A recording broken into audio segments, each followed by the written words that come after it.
Any government in this country that has hubris, arrogance, or is not fiscally responsible will be removed. We're the people who want to grow the state, grow the population, skilled migration to meet the opportunity. We can lift our wages, lift our standard of living, and lift the city's value. You are going to see a transformation that is going to fundamentally change the way we consume power. If you can be a business in South Australia over the last 30 years, you're probably one of the best business people anywhere in Australia, if not the world. Well, welcome to Business Builders. We are your hosts. I am Brenton Gowland. And I'm Ron Tomlin. And this week we have got one of our local politicians from South Australia, the Treasurer of South Australia, speaking with us at one of our live events. And it was a very candid conversation, Ron. It was, I think, probably atypical of any political presentations I've had before. He was very open about the future of South Australia, I felt, and also very optimistic, which was fantastic. That's what you want in somebody who's leading the state, to be optimistic, but not politically so. Yes. What I mean by that is not just the rah-rah. He had good reasons and he had good logic to what he presented, so I like that. Yes, and what we found is we approached the questions. The interviewer is a guy named Damian Percy, and he did a great job. But he approached the questions in such a way that we said to the Treasurer, his name is the Honourable Tom Koutsantonis MP, and we said to the Treasurer, we wanted to talk about what the next 4 years for business is going to look like under the Labor government in South Australia. And it was pretty insightful in the sense that I think we've got a number of challenges that we've got to overcome and a number of opportunities that also lay on the horizon depending on what happens. But I think we'll let you be the judge of what you think of this conversation with the Honourable Tom Koutsantonis, the Treasurer of South Australia. So without any further ado, Ron, let's get into it. We're over to Damian Percy right now at our Business Builders event. Tom, you clearly set your mind on politics at an early age. Perhaps tell us a little bit about yourself that I haven't already shared with everybody, and what led you to a political career and why. I wanted to join the Labor Party when I was, my dad demanded I join the Labor Party when I was 14, and I'll tell you why. My dad owned a chicken shop. My dad was a lifelong Labor voter. My mother was a lifelong Liberal voter. My mother was a fanatical Liberal voter. Like, she didn't just joke about it. She was passionate about it. And my dad was getting audited by the tax office. And my dad was one of those guys who's never done a thing wrong in his life. And he was personally affronted by this. And the person who had the office next door to Dad's chicken shop was Jack Wright, the former Deputy Premier of South Australia. And he said to him, look, don't worry, it's just an audit. Got it all sorted out. My dad thought this guy had turned lead into silver by taking care of the tax audit. It was nothing.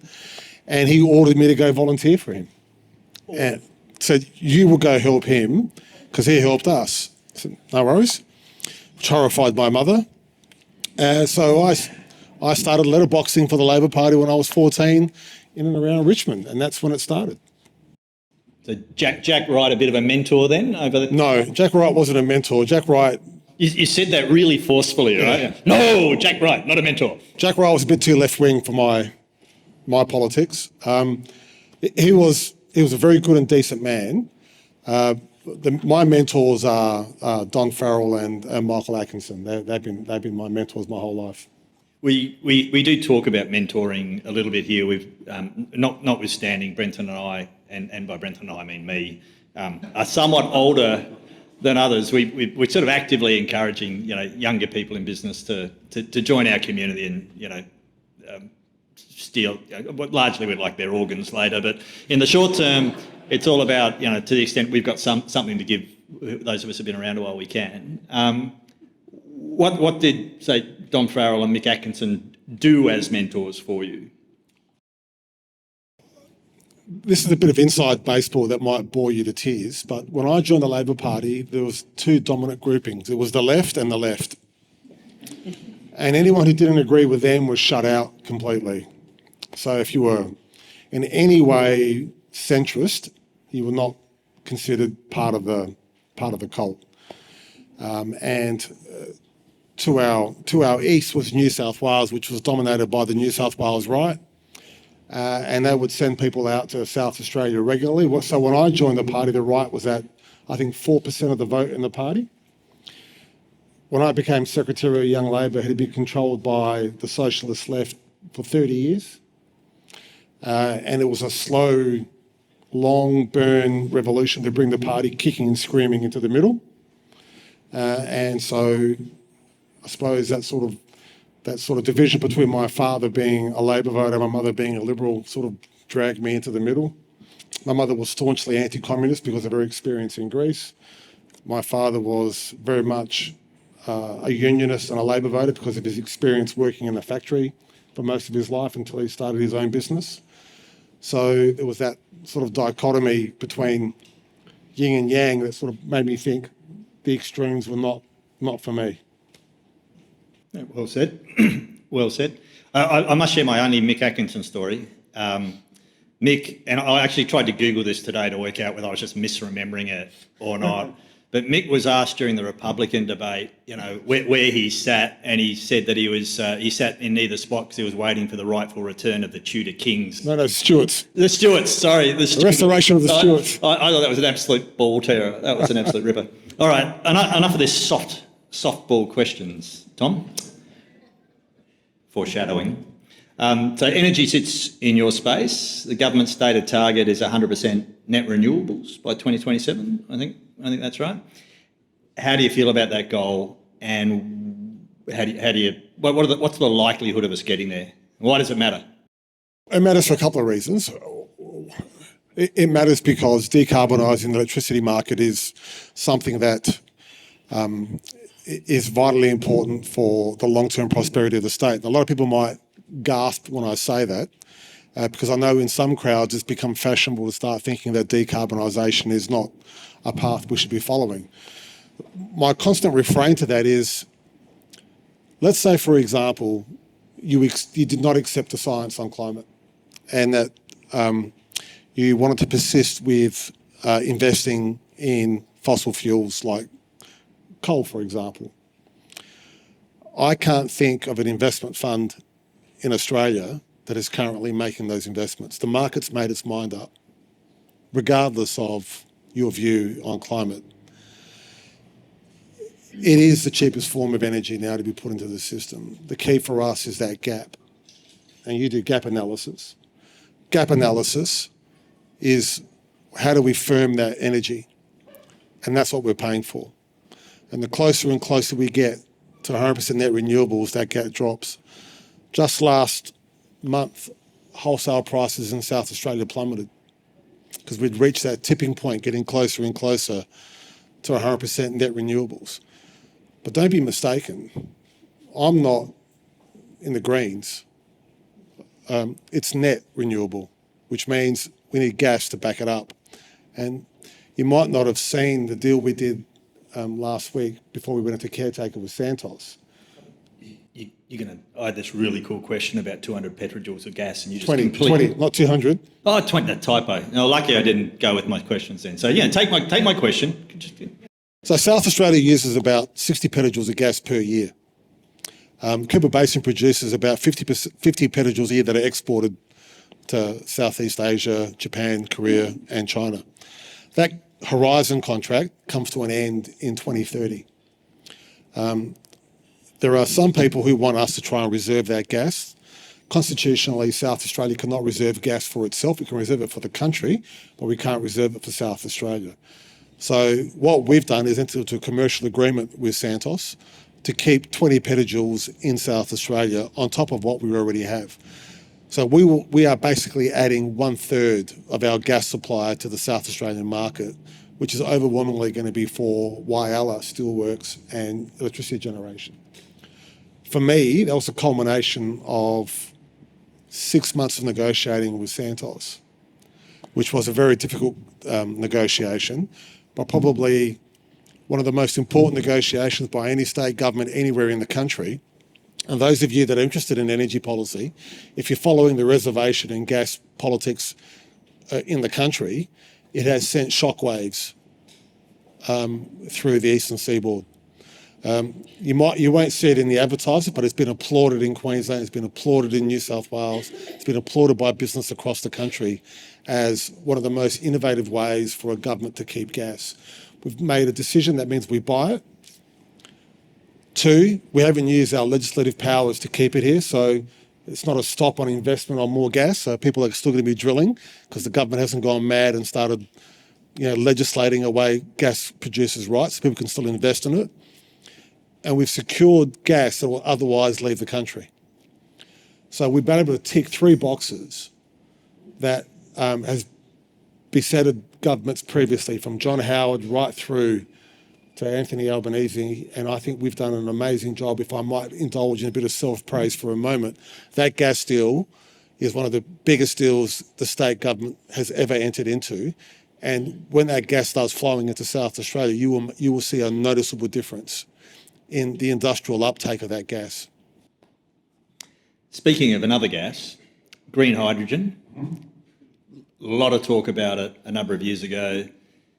Things don't appear to have gone well. Dead duck or a timing question? A timing question. So I'll do a pop quiz. Who thinks we wanted to produce green hydrogen to burn it? We were producing green hydrogen to be a reductant, the same way coking coal is a reductant to remove the oxides from iron oxide to beneficiate the iron oxide to iron. So you go down this path between, you use coking coal in a blast furnace removes the oxides, it's a chemical equation, and you get the byproduct that's carbon monoxide and carbon dioxide. So for every tonne of iron you produce 2 tonnes of carbon dioxide. You move to gas, you add methane, byproduct is carbon dioxide. You add H2 to iron oxide and the byproduct is H2O, it's water. This is not a matter of politics or ideology, it's a matter of chemistry.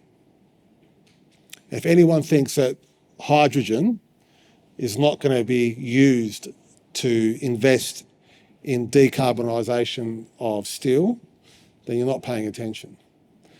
We had to abandon the hydrogen electrolyser because Sanjeev Gupta was sending that blast furnace cold. And if that blast furnace went cold, we would have lost steel making. And we had to save it, so we had to make a very difficult cabinet decision. Do we stop this process now and use that money to get Gupta out? Or we keep on pursuing to build a hydrogen electrolyser, even though there won't be a steelworks there? So we had to make the tough decision, and I think we made the right one. My next question was about Mr. Gupta, which read, before your bit, do you have any regrets around the state's engagement with Gupta, and what would you do differently in retrospect, other than perhaps not? So when Arium went into administration, the 4 Australian banks put up the capital to run the administration because they were owed, I think, close to $800 or $1 billion from Arium. Arium had really invested heavily in their logistics chain and the port and Project Magnet at Whyalla, and Arium saw steel prices collapse because of Chinese dumping into Australia, and they were determined to get a sale. We were desperate to get POSCO to buy the steelworks. POSCO, you might not know this, but POSCO based their entire steelmaking operation when they started it in Korea, was based on the Whyalla factory. It was based on the Whyalla steelworks. POSCO set up a subsidiary, a small company that they had lent money to, and signed a technology agreement with them and gave them the ability to borrow $300 million to buy Whyalla, which included InfraBuild, the port, the iron ore mines, and the steelworks. That entity in itself was probably worth about $3 to $4 billion at the time, and POSCO thought they could get it for $300 million. Gupta realised this and put in a $750 million bid, and the banks chose him. From the day they chose him, he took $7.5 billion out of the iron ore mines and $5.5 billion out of the steelworks and moved it all to Europe. If he had kept that money in Whyalla, he'd be one of the biggest industrialists in the country today, probably rivaling Gina Rinehart and probably rivaling Beach Energy and the family from Western Australia, whose name escapes me right now, the Stokes family, in their endeavours. But he just refused to invest in Australia and just used it as something to extract money out of, which shows the inherent value in Whyalla. So my biggest regrets were not being forceful enough in the Australian banks about who could buy Whyalla. But, you know, I wanted the market to prevail. The market spat out Gupta. The market made a mistake. And the government had, I had Arthur Sinodinos at the time, who was a good friend of mine. He was saying to me that, look, this is as good as it's going to get. So I felt we had to accept it. And Arthur and I have both had long dinners since talking about Mr. Gupta and what a failure he's been. But I think out of that decision, something good will come. I'm almost inclined to do one of those, you know, in one word describe Mr. Gupta, but it's a family show, so we might. I'll say stupid. There we go. Probably more generous than I'd go. Quick question on renewables. So, and I say this as someone who's, you know, about to have solar and batteries and all that stuff installed in my house on Thursday, right? So I think it's a wonderful thing. Decentralised power is going to transform certainly consumer and consumption of electricity in Australia to the extent it hasn't already. But there's a genuine equity question arising out of this. So my little investment on Thursday is a $22,000 piece of kit. I think back to 23-year-old Damian Percy from Salisbury, who would have been renting and today would be renting, whose landlord has built the cheapest house possible. My landlord's not going to spend $22,000 to make my power cheaper. As more and more people like me essentially step away from consuming production from the grid, and the costs of the grid still have to be borne by everybody. Is it not the case, unless we do something fairly dramatic, that it is going to be renters and, you know, people who simply can't afford to support renewables are going to pay the bill? And what can we do about that in terms of equity and equity? So we started the first virtual power plant anywhere in the world here in South Australia, where we put we used the government's roof space, which is basically all of our schools, hospitals and housing trust homes across Adelaide. And through that, with Tesla batteries, we've been able to market to renters and people in social housing a retail offering that is considerably cheaper than any market offer. That's worked exceptionally well. We're investing a great deal of money now into community batteries to be put in areas of low socioeconomic outputs, where we can get those community batteries and allow people who are means tested to get access to a retail offering that's considerably cheaper. Because you're right, renters don't get to put solar panels on their roofs, but they do get access to VPP offers and they do get access to community batteries. But fundamentally, this transition is not over.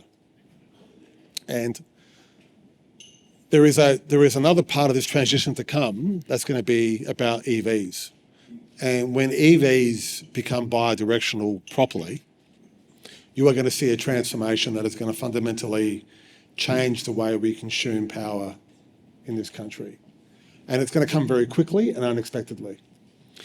You know, every Tesla right now can be bidirectional, but Tesla choose not to. Same with BYD. There's an internal argument going about who controls the battery on a vehicle. What's the regulatory process about how it's managed? Is it managed through the house? Is it managed through the car? Who's able to clip the ticket during that process? It's complicated. So there's legitimate market failure. Government's going to need to step in and regulate this and say this is how it's going to operate. That is being done now at a national level.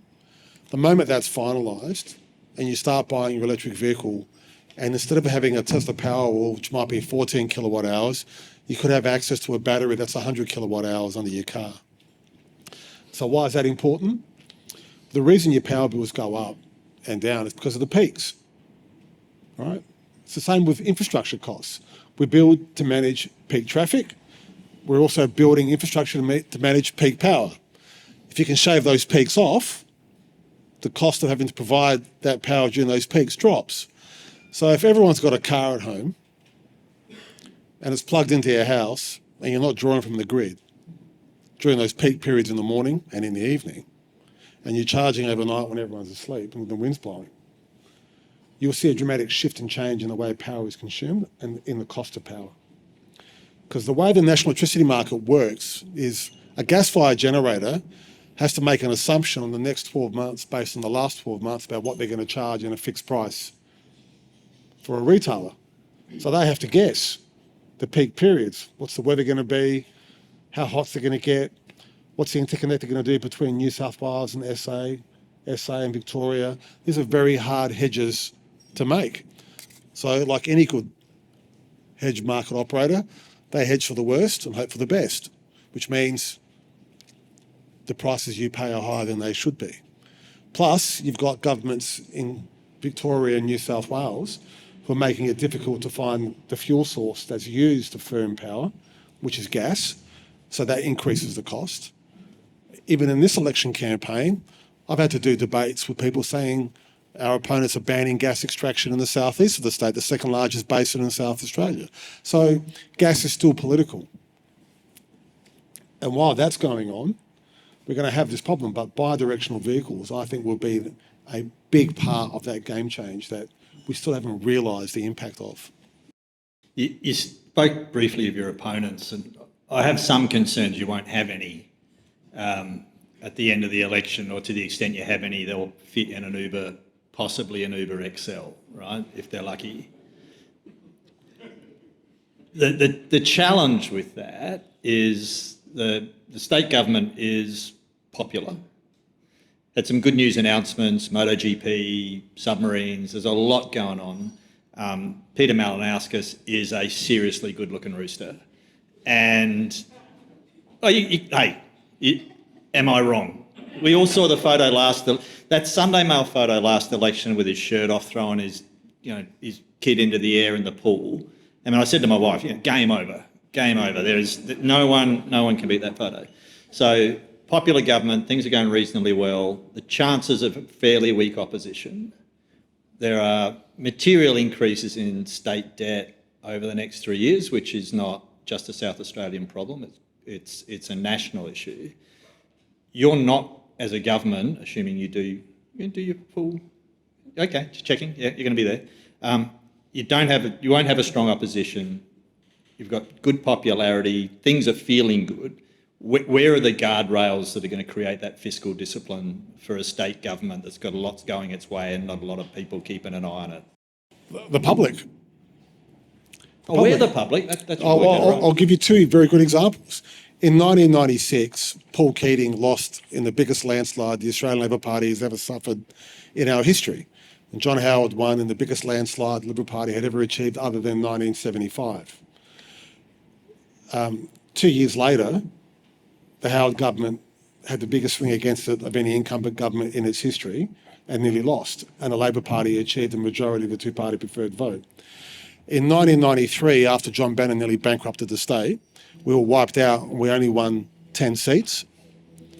And 4 years later, the Olsen government was reduced to minority government within one term.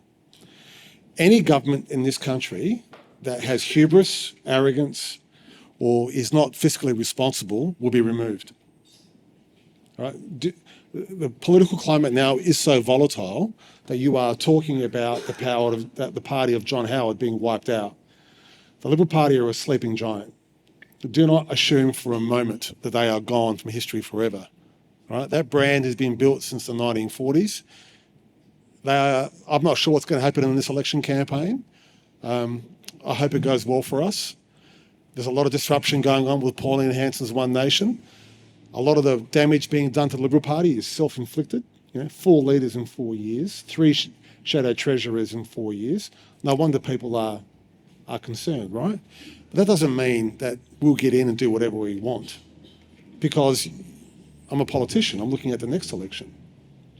And if you act with hubris and you do things that are crazy, the public will punish you. And if you don't think a popular government can't be turfed out in one term, speak to Stephen Marshall. Right? Got the state through COVID, did a good job during COVID, and got thrown out. Right? Because elections are not about the past, they're always about the future. And people are quite capable of walking into a polling booth and changing their vote on a moment's notice and doing it en masse. So the guardrail is the cynicism of the Australian public. And long may it last, because I remember being a young staffer in 1993 after we'd been wiped out in that election, and seeing Frank Blevins, who was the then Deputy Premier and Treasurer in Whyalla, and he got interviewed on the ABC. And the ABC journalist said, "Deputy Premier, this is a devastating result. The Labor Party has been wiped out. You only hold 10 seats. And he says, "What are you talking about? This is a fantastic result. We've won 10 seats. So I don't think, but you can view, you're not electing a dictatorship. The Parliament has guardrails. There are enshrined democratic principles in place. It's going to be okay. Do not be afraid." I feel reassured. Speaking of being afraid, there are and have always been a number of sort of defence-related and other contractors in this group. I'm not sure how many we have here tonight. Apparently, we're building a few submarines down at Osborne. You probably haven't picked this up, but it's quite it's a federal thing. You probably haven't noticed. So 30 billion in Fed monies popping into the state to rebuild, or sort of not reconstruct, but expand the Osborne facility, plus hopefully get a submarine or two. They're not going to build themselves. We're hearing 4,000-5,000 people required in the build stage. You've brought back technical colleges, and those of us a certain age remember what those things were, when not everyone went to uni and became lawyers and accountants and real estate agents that we used to make things and the like. One of the obvious challenges, and we see this in civil infrastructure now, so governments nationally spend up big projects, drag in a lot of technical resources, a lot of punters, pay them well, long-term contracts, smaller businesses seeking those same skills and resources struggle, and we've seen, and that's affecting building residential construction, which we'll talk about a bit later if we've got time. How can we be confident that the submarines project isn't going to create an analogous problem for manufacturing, technical, IT and other businesses here in South Australia, as it becomes clearly a sort of a gravitational force for those skill sets and those people? I think it is going to do all those things you've just said, and because it's not the only project that's costing 30 billion that we're spending in the next couple of years. BHP, in their most recent market announcements on their earnings, for the first time in its history, became a copper miner, not an iron ore miner. The first time ever, they earned more revenue from copper than iron ore, and that is telling. Now, the smelter upgrade of Olympic Dam, I'm not talking about the mines, I'm talking about the smelter, which is very important here. They'll be investing, I think, close to $8 billion to build a brand new smelter, a second stage smelter, because of the impurities in the ore that have come out of Olympic Dam, mean that they have to mine at different rates and different levels to get a certain type of purity into the smelter, which is very inefficient. This new smelter will mean they can mine consensually as the most efficient way possible, which is very good for them. They'll have to feed that smelter. Once the smelter is built and you've got to feed it as production at its maximum level so it's optimised and efficient, means you've got to unlock these other mines that they've found. So you're going to have Osborne, where everyone working on it's going to have a top secret security clearance, be an Australian citizen. The plumbers, the cleaners, the concreters, everyone. People working in the tuck shop, all must be Australian citizens and be vetted. It will be the most secure site anywhere in Australia. Then you're going to have Olympic Dam with its massive expansion. which can be a huge drain on skills and people and workforce. Then you've got what's going on in Adelaide, where need to be building a record number of homes just to meet demand, to meet where we are now. The vacancy rate in Adelaide now for the rental market is 0.4%. We need to be 1.5% for equilibrium. We need to build 13,000 houses a year for 10 years just to meet the skills demand we need. And we're embarking on an election campaign where almost everyone's talking about stopping migrants, except us. And it's very frustrating for me personally, not only as the Treasurer, but as the Energy Minister, Mining Minister. We're on the precipice of grasping this massive economic opportunity for the state. And the only thing we need are the people to realise it. And there's a whole group of our citizens who have missed out on that social compact we all enjoyed growing up, that you could find a house. And they're turning on us. They're turning on this system. And people who know better, like Corey Bernardi and like Ashton Hearn, who know better, are feeding it, and they need to stop, because this state can do something remarkable, which is, feeds our whole policy. I mean, the events, we get criticised for the events. Well, we want people to stay here. I mean, if you want people to live here, it's got to be a vibrant place. MotoGP is about that as well. It's not just a state pride thing. Gather Round, it's not just about state pride. It's about the place having a bit of vibrancy for young people wanting to stay here and raise a family here. So we're doing all these things to try and change the way Adelaide's viewed, give people something to do while they live here, so we can take advantage of the economic opportunities we've been blessed with. Because if we don't, it will pass us by, because capital can move its money anywhere it wants at a moment's notice. I mean, different examples in terms of volumes, but iron ore at $100 to $150 a tonne has built a state with very little complexity like Western Australia and made it an amazing place to live. Copper is at $12,000 a tonne, not 100, 12. And in South Australia, we don't export the ore, we turn it into copper. We go up the value chain. So it adds complexity. So grasping that opportunity unlocks so many other opportunities. So we have to do it, which is why we're so passionate about housing, to get the skilled migrants, while we're prepared to say the unpopular things like, if you want the low migration party, it's not us. If you think Adelaide is full, we're not your people. Vote for someone else. Right? We're the people who want to grow the state, grow the population, skilled migration to meet the opportunity, so we can lift our wages, lift our standard of living, and lift the city's value, the state's value.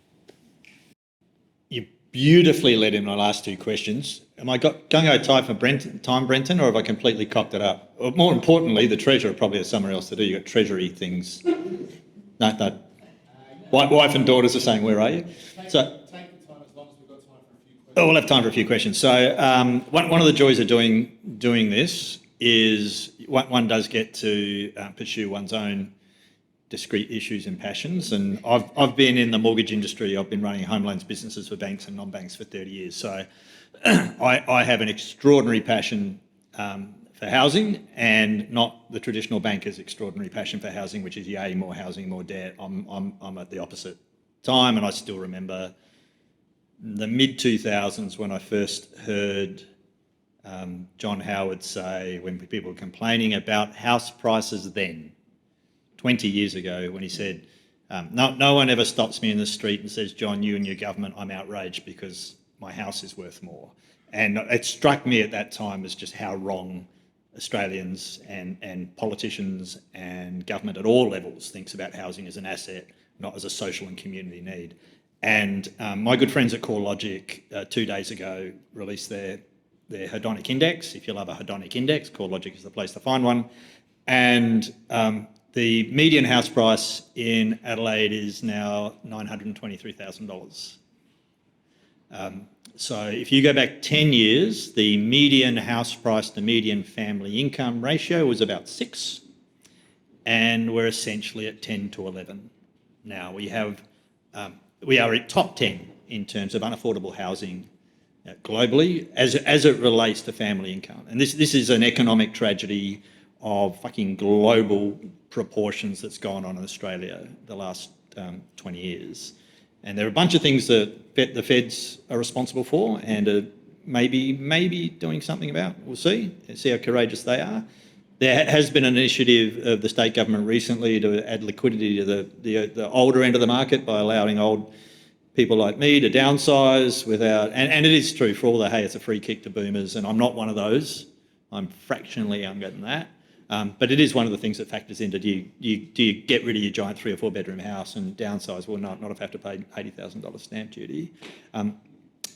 What is the state government looking to do about it? And a follow-up question, so I can save some time, is it's reasonably well accepted that strong public housing stock has a tempering effect on house prices. Is that in our future a further commitment, as was the case 30, 50 years ago, for increasing social and public housing in Australia, in South Australia in particular? Yes. So we've made a couple of announcements. I'll start from the beginning. SA water has been misused by South Australian governments over the last 3 decades. When John Olsen corporatised it, I think he did the right thing by corporatising SA water. He gave it an independent objective with independent regulation, made sense to do it that way. Treasury have treated it as getting dividends rather than building social infrastructure to roll out houses. The consequence of that is that the number of houses we're building each year have seen a steady tick up in that multiplier you talked about. When my dad bought his house, the average house was 2 or 3 times annual income. When I bought mine, it was 6. Now it's 11, you said 11. Last number also was 9, but yeah, it probably is 11 after the median house price went up to close to $1 million. We haven't rolled out the trunk infrastructure that we need to grow out. We created an urban growth boundary, which was a sacred cow. The reason we built an urban growth boundary was to try and limit the cost of infrastructure, to try and keep costs down. Australians don't want to live in smaller houses with smaller blocks. They want to have the same thing we all have. They want to have a backyard. They want to have a park. They want to kick a football with their kids. They want a hills hoist. I know it sounds romantic, but we do polling regularly. It's what people want for their families. We've removed the urban growth boundary. We are buying properties, large land allotments ourselves now on the government, and having private developers develop them on a timescale that we set. We've increased your water bills by 3%, $20 compounding over the next regulatory period, so we can pay for the extra trunk infrastructure. To give you an example, in 2018, you all got a cut in your water bills. Incoming Marshall government said, thank you very much, here you go, your water bills dropped. The next 5 years, they spent $150 million on water infrastructure, trunk infrastructure. We get in, we put your water bills up, but we're spending $1.5 billion on trunk infrastructure to unlock houses. Because if we don't, that compact we have will be broken forever and you will get perverse outcomes. The other thing we're doing is investing heavily in skills. We've got to train our own people. Now look, God knows the world needs more lawyers, I understand. But the trade schools have been a revelation. They have fundamentally changed figures on truancy. They've changed people, especially young men who are feeling disaffected. Young men often aren't talked about now, but we had an entire generation of young men feel hopeless about what was next. Trade schools are fundamentally changing that. Do you know the Findon Technical College? Every graduate coming out of the Findon Technical College is hired by BAE Industries to work at Osborne. Every single one. It's fundamentally changed a lot of people's in the western suburbs outlook.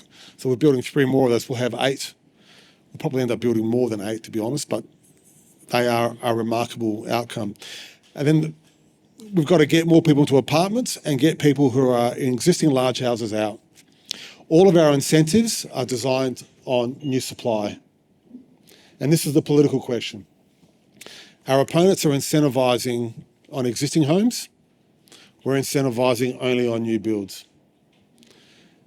And I know it's not as popular. But if you give someone an incentive to buy an existing house, you're just adding to the problem. It's not creating new homes. What we're saying is, we'll give you a massive incentive, but you've got to build a new house. You can't just buy someone else's house. You've got to build a new one. You've got to add to supply, not add to the problem. So all of our levers that we're pulling. So we're going to underwrite apartments in the CBD, $500 million to get apartments built. We're going to give downsizers the ability to sell their large family homes. My dad is 90. He lives in Netley. He's got a 4-bedroom house with 2 bathrooms and he refuses to move, the old bastard. He refuses to go anywhere. I'm staying here with my tomatoes. That's fine. But now he wants to be close to his granddaughters because he's not driving anymore. And maybe, just maybe, that house can become available for a young family and he can move into a small new house closer to me and be closer to his granddaughters, or even an apartment. So he doesn't have the upkeep. That's what we're trying to do. We're pulling every lever we possibly can to try and get new supply into the system.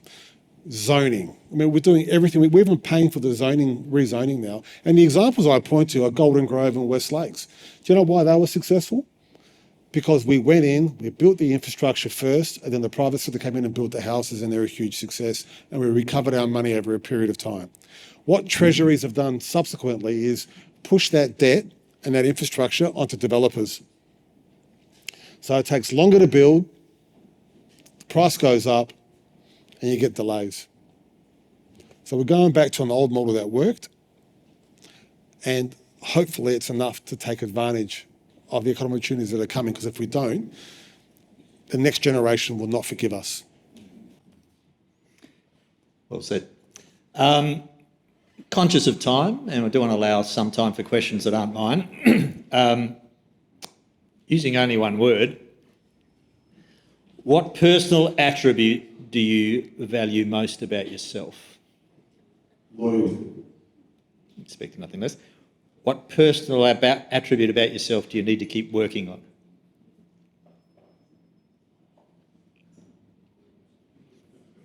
I've got to spend more time with my kids. Too many words, but I appreciate the gesture. And you made gently the observation earlier that you may certainly see this term out and possibly run again. Won't hold you to that. In the event you do eventually leave Parliament, and I assume that's a possibility, that you're not going to die in the chair, what does post-public life look for Tom Koutsantonis? I've told my wife the good news. We're going to go follow Liverpool for an entire year in the Premier League. She must be terribly pleased by that. She can't wait. She can't wait. She doesn't know how lucky she is. I have got a plan to visit, this is going to sound really nerdy, I want to visit all the battles of the French-Russian War, Napoleon. Not a Civil War guy, you're a French... I like civil... You're a Napoleonic Wars guy. I like the Napoleonic Wars. Interesting. And the other thing I want to do is I really want to see my girls sort of be able to grow up without having their dad in the news. I mean, I think the worst thing about being in politics is they haven't been able to grow up anonymous like everyone else takes for granted. And the moment they say their last name somewhere, you know, depending on their people's perception, they get a reaction. I think once you leave politics, people forget very quickly. So I think it'll be good to get out so they can have a bit of a normality when it comes to just being Tia and Helena, not being Tom Koutsantonis' kids. I think that, and not that I'm big noting myself, I'm just saying, you know, when they go to someone's house at their school and they, you know, oh, are you related to Tom? And they say, yeah, he's my dad. Depending on their political persuasion, you get a different reaction, right? It'd be nice for that to be completely not an issue for them. Thank you, Tom. Before we advance into a couple of questions. Do we have time, Brenton? Do we have time, Tom, more importantly? Yep. Sweet. If everyone just give Tom a round of applause for putting up with my amateur attempts to get some questions. Do we have any questions for Tom? Oh, Hey. So we're using nicknames, so Coots, you've been a solid poly, I would say, and I really appreciate the fact that you and Jay, through that government, set a lot up in terms of innovation and business and entrepreneurship. And now with Peter Malley, I can see that you're steering a certain course. I mean, I think we just have to appreciate, though, that the activities over the weekend, the conflict elsewhere is going to impact our business and our economic development approach. You steer the course very clearly. This is concerning in terms of travel, doing business in the US, the Middle East, all sorts of examples have come to light even recently. What advice have you got about not being distracted by that and just staying core to what we should be doing? The best example I can give you is what I learned as a young lad in the Labor Party is you only deal with things that you can influence.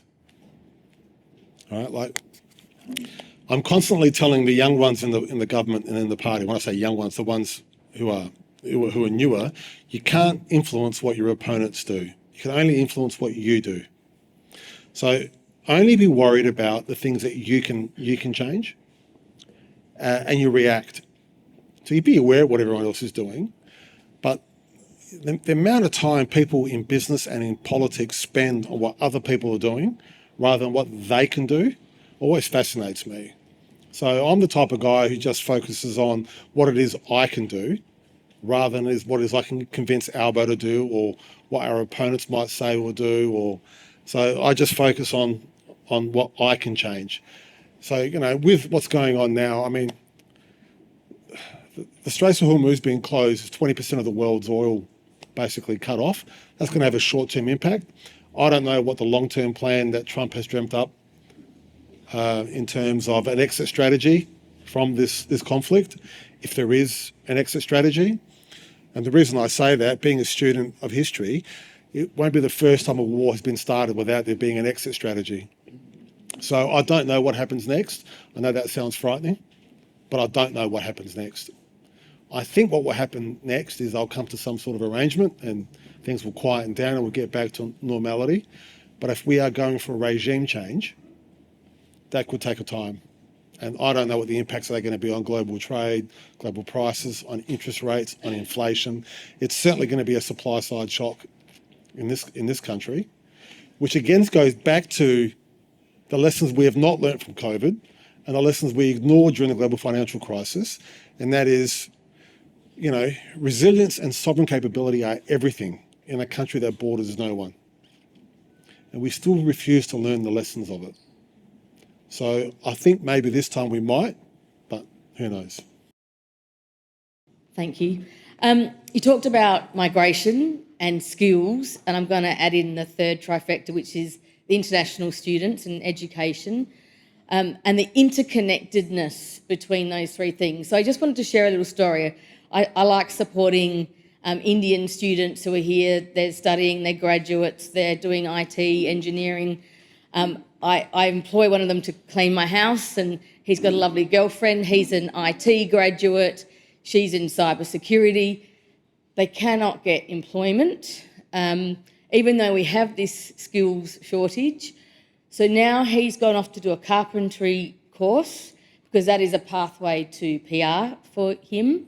But he's not interested in carpentry. And it's not just him, it's a group of them. And many of those students are then going back to India because they're not getting employment here. So there's a little interconnectedness that's missing here, and I'm wondering what your thoughts are on that. Natasha, if I knew the answer to that, we would have done it already, all right? The number of people who study at the universities in South Australia who are from parents of extraordinary wealth and capabilities in other countries, who we do very little to try and connect with. Some of the people who study in Adelaide, their parents are incredibly well connected in Southeast Asia, and in India and in China, and we just don't do enough as a state, as a country. And the problem we've got is, as a subnational jurisdiction, I'm always banging on to the feds about the way that they do their permanent residency, their skilled migration, but it always comes through a lens of what's going on in New South Wales. And the problem we've got in this country is that almost without exception, every Prime Minister we've had, other than a few rare exceptions, has been from either New South Wales or Victoria. Occasionally you get a Western Australian, occasionally you get a Queenslander, but that's where the country's governed from, because that's where the numbers are.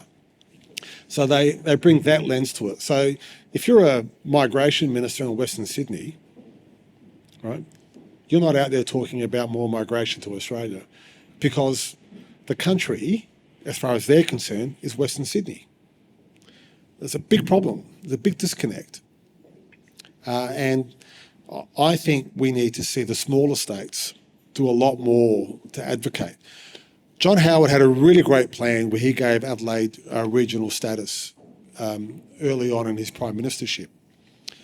It was so successful that every other capital city ended up getting it. Because it became popular, he didn't say no to anyone. So we need an overhaul of that system, but I don't see that happening anytime soon, especially in this climate. Because in this climate, it is red hot on the right side of politics about immigration. And that's why the Premier's wipe your bum comment, which everyone's been talking about, I think is actually quite good. Because I think thinking people know what he's really talking about. It's not about we want to import a class of people who can wipe our bums. It's about saying this country will only grow if we have more migration. Just on your last comment there, this country will only grow if we have migration. What is the plan to actually encourage Australians to grow our population, make it easier for us to have a family and have more children? What's the plan to actually do that? Because otherwise the easy option is immigration. There's millions of people that would love to live here, obviously, but why can't more Australians feel like we're in a position where we can grow our families? Look, there's a social question there that I don't have the answer to. The wealthier you become, the less children you have. I don't know why that is. My mother was one of 10, my dad was one of 7, and they were dirt poor. I had 3 kids. Peter's had 4 kids, but most people have 2, if that. We're getting married later. The reason we're getting married later is costs are higher. It's harder to buy a house. Cost of living is a pressure. But I think even if we dealt with that with higher wages and we were able to deal with those questions, would people have more children? We'll go to affluent countries and you're still not seeing issues. There are issues in Japan. There are issues in Korea. There are even issues in China, which is very hard for us to get some adequate information out of because of the way it's centrally controlled. So, population is a problem because with aspiration, it's, and with aspiration, it's almost like a natural contraceptive, really. The more aspirational you are, the harder you're working, the less children you have. So I don't know what the answer to that is. I want to end off with one last question before I get us to have a group photo, and that is, you said earlier that the public are the people who keep the government in check. How do we as business groups, because we've got Natasha who's been representing SA business leaders, we've got the chamber here, we've got all of us, how do we build a relationship with government such that we can have an influence in some of your decisions, or at least involvement? I think business is very powerful in South Australia. And I don't want to sort of sound arrogant, but this would not happen in New South Wales or Victoria. The idea of Peter, you could meet almost, if a business wrote to the Premier asking to meet with him in South Australia, you probably would get a meeting eventually. So you're a lot more accessible. I think what we want is a proper conversation with business, and we would be happy for it because we need you to succeed. In South Australia, we put the S into SME, right? Okay? We want our small businesses to grow. So you're pushing on an open door. And I think as long as the asks are reasonable and not completely self-interested, and self-serving, I think you'll get good responses from government because you're our canary in the coal mine. You know, if you start doing badly, we know there's a problem. So early communication and early warning signals are very, very important to us. Like I'm very worried about what this war is going to do to interest rates. I'm very worried about what it's going to do to our trade and what the impacts will be on the country if it lasts. I'm very worried about the Reserve Bank and the way it views it only has one tool to deal with a growing economy and to deal with inflation. And it's sort of like the country has not got the tools it needs just yet, the fiscal tools it needs yet on a micro or macro level to be able to negotiate these paths. But what we do have is access to leadership. And I've always said this, if you can be a business in South Australia over the last 30 years, you're probably one of the best business people anywhere in Australia, if not the world, because it is a tough place to do business. Small market share, small population, it's very hard to get to scale. But if you can do it here, you can do it anywhere. So that's why it's important to keep talking to us. And you'd be shocked if you rang your local MP, no matter where you lived, they'll meet with you. They'll see you. I mean, just as a quick survey, how many people here have gone to see their local MP? Oh, that's pretty good. That's pretty good. I wasn't expecting that many. That's very good. All right, on that note, and we have gone over time, and thank you, Tom, for being so candid and open. Hang around if you feel like it. Get home to your wife and daughters if you don't. So the choice is yours, Treasurer. Well, that was an interesting conversation, and we hope you got a few takeaways from that conversation with the Honourable Tom Koutsantonis MP, the Treasurer of South Australia. And on that, Ron, what was your key takeaways from that conversation? I think for me, it was about the importance and the emphasis on housing, new housing in particular, and the infrastructure that is required to make that happen, particularly to support the opportunities that exist in defence and the skill shortage and therefore the people that need to come into the state without being a problem for the people who are already here. And so tying that all together was a huge insight for me. Okay. Mine was really the canary in the coal mine comment that he spoke about, Right. where the Treasurer spoke about small business, SMEs in particular, really an indicator of what's going on in the broader business community. And I took encouragement from the fact that he said that's why they really want to build relationships with government. And as you and I know from previous speakers we've had at the Business Builders events, we've always been or lent towards going to government with solutions, not problems. And that was kind of it, or reiterated in his comments, where he spoke about the fact that if you want to come to government, if you come with more selfish requests where it's just about you, we're probably less likely to listen. But if you come with more broad ideas or solutions that affect an industry or a larger group of businesses, then they're more likely to listen. And I think therein is the advantage to having groups like Business Builders or other networking groups or business groups that you can be involved with. And I took encouragement to the fact that we can build relationships. And in fact, the Treasurer came and talked to us at the end of that event and said they want to come back and build further relationships with the businesses that were in the room on the night. And I thought that was encouraging. It's nice to hear that reinforced from that side of the corridor, the government side, when we've had other speakers who have talked about if you want to influence government, make sure that you go with solutions rather than just problems. Yeah. And make sure that you speak with a united voice for your industry. I think all of that bodes very well for the idea of collaboration between the SME sector and the government sector going forward. Yep. And so our encouragement would be that as business people, get together in groups, get together. You'll easily find groups in your area and see if you can influence government to improve our business conditions, because it's possible from what I have seen and experienced and from what we heard from the Treasurer of South Australia. So on that, until next time, Ron. Keep on building.